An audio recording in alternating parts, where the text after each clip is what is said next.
Veamos una rápida revisión de los mecanismos de acción de hormonas sobre las células blanco.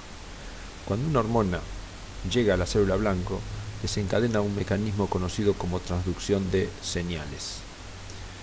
Toda acción de hormona requiere varias partes. En primer lugar, la hormona que sale de la glándula de secreción endocrina y va a llegar a la célula blanco. En la célula blanco debe haber forzosamente un receptor y en la célula blanco se generarán moléculas conocidas como segundos mensajeros solubles o bien puede existir asociación de proteínas. Como consecuencia de la interacción con la hormona con el receptor y la formación de los segundos mensajeros, la asociación de proteínas, se producirá fosforilación de proteínas intracelulares por acción de enzimas conocidas como proteinquinasas y proteinfosfatasas que colocarán fosfato en las moléculas o lo retirarán. Habrá cambio en la expresión de genes y habrá cambio en la actividad de algunas proteínas existentes. Todo esto desencadenará una respuesta celular. Los receptores básicamente pueden ser de dos tipos, receptores de membrana y receptores intracelulares. Dentro de los receptores de membrana hay una gran variedad, pero los más conocidos son los receptores de adenilato ciclasa, los receptores de fosfolipasa C, los receptores asociados a canales iónicos y, para los que nos interesa en esta situación, los receptores de tirosinquinasa intrínseco, como el receptor de insulina, y los de tirosinquinasa extrínseco, como el receptor de la hormona de crecimiento. Veamos cómo actúan las hormonas y cómo ocurre este proceso conocido como transducción de señales. Cuando un estímulo, ya sea una hormona, un factor de crecimiento, un metabolito, llega a la célula, en su interior se producirán cambios que determinarán la respuesta celular.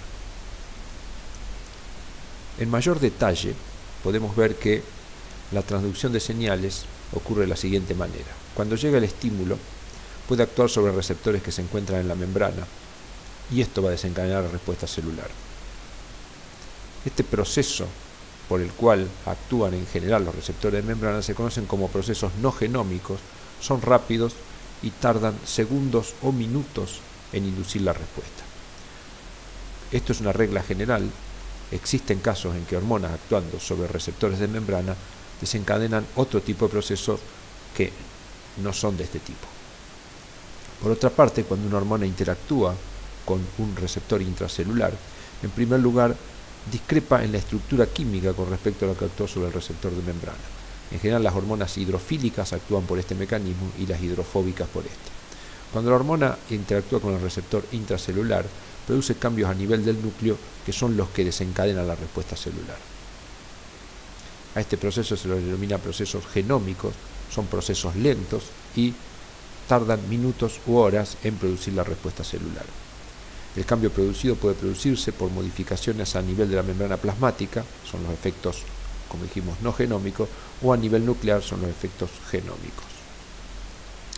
Yendo un poco más a detalle, la hormona al interactuar con el receptor produce cambios en el lado interno de la membrana que genera moléculas como el AMP cíclico, el inositol trifosfato, liberación de calcio, aumento de la concentración de diacilglicerol, prostaglandinas.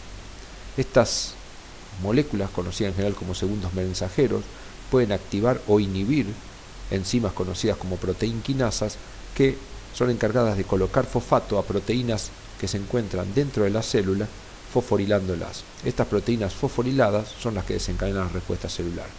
Todo este mecanismo que tenemos en esta situación es el mecanismo no genómico.